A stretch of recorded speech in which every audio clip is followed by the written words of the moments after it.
नमस्कार।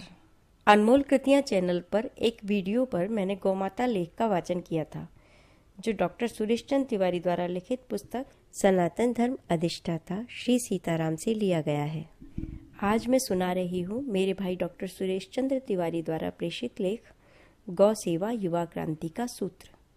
आशा है समाज का हर वर्ग इसे सुनकर, समझकर और आचरण में लाकर लाभान्वित होगा। गौ सेवा युवा क्रांति का सूत्र। लेखक डॉक्टर सुरेश चंद्र तिवारी। आज विश्व का ध्यान भारत की युवा आबादी पर है। लगभग 50% आबादी की उम्र 25 वर्ष से कम और लगभग 65% की 35 वर्ष से कम है। इसे बहुत बड़ी पूंजी माना जा रहा है। कुछ आंकड़े भी देखें। पहला, हाल के वर्षों में युवा उद्यमियों के स्टार्टअप लगभग 10 में से 9 फेल हो गए हैं। यहाँ फेल होने का अर्थ विशेषज्ञ अलग अलग करते हैं। दूसरा, विश्व मानक के आधार पर प्रति व्यक्ति आय के हिसाब से भारत विश्व के 142वें निचले स्तर पर है। तीसरा, स्विस कंपनी नेस्ले के उत्पाद मैगी के लिए भारत विश्व का सबसे बड़ा बाजार और किटकैट का सबसे बड़ा दूसरा बाजार बन गया है। आंकड़ों से अलग युवाओं की स्थिति देखें तो पाएंगे कि अधिकतर युवा शारीरिक और मानसिक रोगों से ग्रस्त हैं।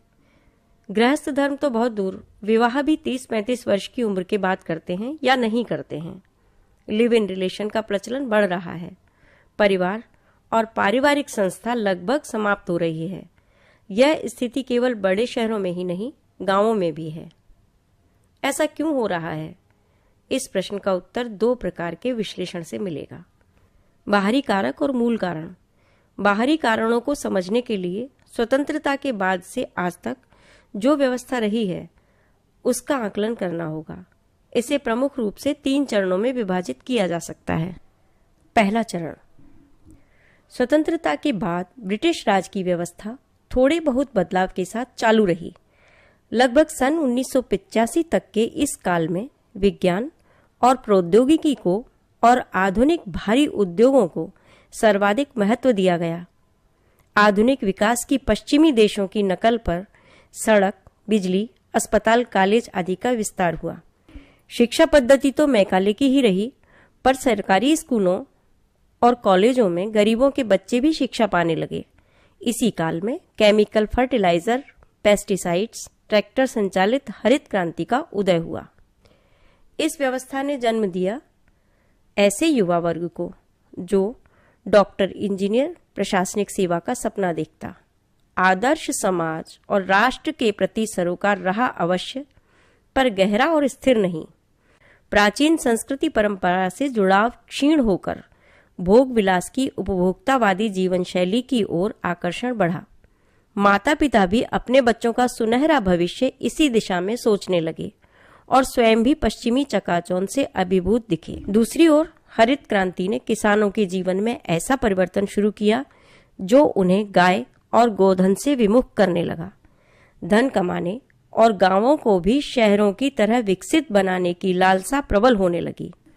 भारी उद्योगों और बड़े शहरों ने युवा ग्रामीणों को पलायन कर मजदूरी के लिए वहां जाने के लिए आकर्षित किया।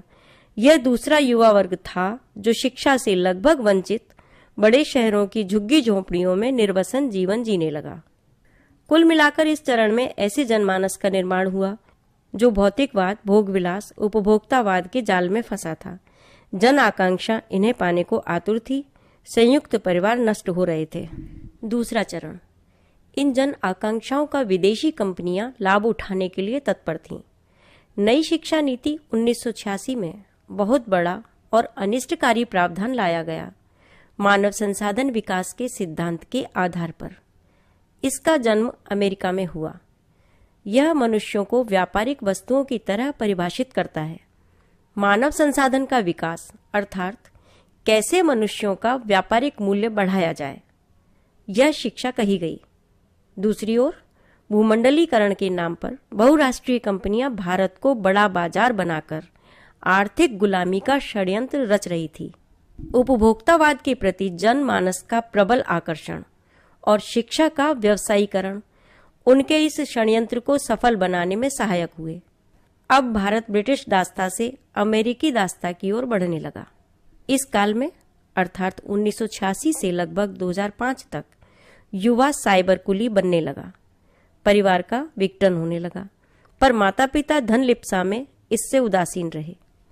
मानव संसाधन विकास की शिक्षा ने ऐसी युवा पीढ़ी को जन्म दिया जो परिश्रम, स्वाध्याय, रचनात्मकता और जटिल कामों के संपादन करने के बजाय अल्प बुद्धि और बातों के सहारे कैसे ठगी करके धन कमाया जाए इसमें प्रवीण होने लगी। समाज, संस्कृति और राष्ट्र के प्रति सरोकार दिखावा बन गया। युवा वर्ग बौद्धिक और मानसिक जड़ता से ग्रस्त होने लगा। उपभोक्तावाद ने किसानों समेत आम जनता को संवेदना शून्यता की ओर धकेल दिया।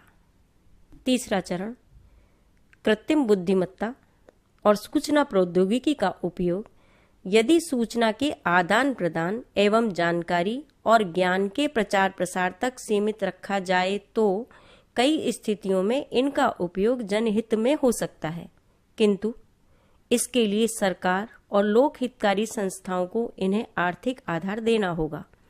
वास्तविकता में ऐसा नहीं है। इन्हें असीमित धन कमाने का साधन मानकर इनका विकृत इस्तेमाल किया जा रहा है। इन्हें आर्थिक, राजनीतिक एवं सामरिक शक्ति का प्रतीक बना दिया गया है। लगभग सन 2005 में अमेरिका में इस दिशा में कैसे अग्रणी रहकर पूरी दुनिया को सूचना क्रांति में उपनिवेश बनाया जाए, इस पर मंथन हुआ। भारत की युवा आबादी को लक्ष्य करके कई योजनाएं भी बनी कि कैसे इन्हें स्थूलतम कामों के लिए कुली की तरह इस्तेमाल किया जाए। यहीं से डिजिटल इंडिया का उदय हुआ। मोबाइल, स्मार्टफोन और ऑनलाइन जीवन पद्धति विकसित होने लगी। बहुराष्ट्रीय और विदेशी कंपनियां छोटे से छोटे गांव से लेकर बड़े से बड़े शहर तक पहुंच गईं। संचार तकनीक ने शिक्षा, स्वास्थ्य और कृषि में ऐसा जटिल ताना बाना बुना कि जनमानस इसमें बुरी तरह फंस गया। इसके बाद वैश्विक महामारी कोविड-19 ने उन्हें इस उद्देश्य में सफल होने का बहुत बड़ा अवसर दे दिया। नई शिक्षा नीति 2020 ने मानव संसाधन को मानव पूंजी के रूप में प्रस्तुत किया और आधुनिकता के नाम पर पूरी तरह अमेरिकी सोच पर आधारित शिक्षा व्यवस्था प्रस्तुत की। परिणाम, अमेरिका स्थित सुपर इंटेलिजेंट डिजिटल नेटवर्क का उपनिवेश होगा डिजिटल इंडिया। युवा वर्ग कृत्रिमता और बौद्धिक दिवालियेपन की स्थिति में है और आज जो बच्चे जन्म ले रहे हैं वे स्मार्ट रोबोटिक टॉय बन रहे हैं। उनकी युवा अवस्था कैसी होगी, कल्पना से परे है।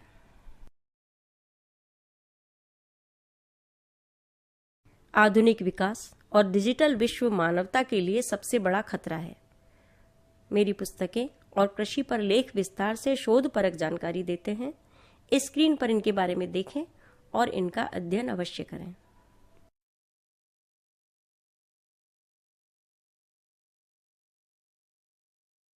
विकास की आसुरी सोच, दिशा और प्रवाह को चुनौती देकर मानवता को बचाने के लिए क्रांति एकमात्र साधन है। आधुनिक विकास के प्रबल प्रवाह को उलट देना क्रांति है। युवा चेतना से यह क्रांति संभव है। युवा चेतना क्या है? युवा चेतना से युवा क्रांति का सूत्र क्या है? आइए इन प्रश्नों पर विचार करें। आमतौर पर यह माना जाता है कि पूरे जीवन काल में युवा अवस्था में शारीरिक बल और बौद्धिक क्षमता चरम पर होती है। जन्म के पश्चात बाल्यकाल और किशोरावस्था में परिवार, परवरिश, शिक्षण, प्रशिक्षण और परिवेश के अनुसार युवा अवस्था कैसी होगी यह निर्धारित होता है। इसके अतिरिक्त पूर्व जन्म के संस्कार का महत्वपूर्ण स्थान होता है। यद्यपि ये चारों पूरे मनुष्य जीवन में न्यूनाधिक और विभिन्न रूपों में अपना महत्व रखती हैं, पर माता पिता का बच्चे के विकास में और परिवार तथा परवरिश शिक्षा का किशोर वय में सर्वाधिक महत्व होता है। शारीरिक और बौद्धिक क्षमता शक्ति को पाने का प्रयास और साधन उपलब्ध कराना लगभग समस्त व्यवस्थाओं के केंद्र में रहता है। चेतना जागृत करना संस्थागत शिक्षा का भाग नहीं है।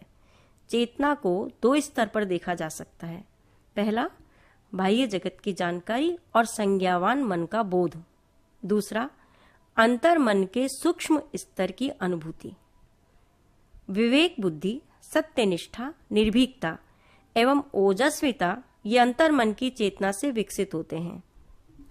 इसे मैं युवा चेतना कहता हूँ।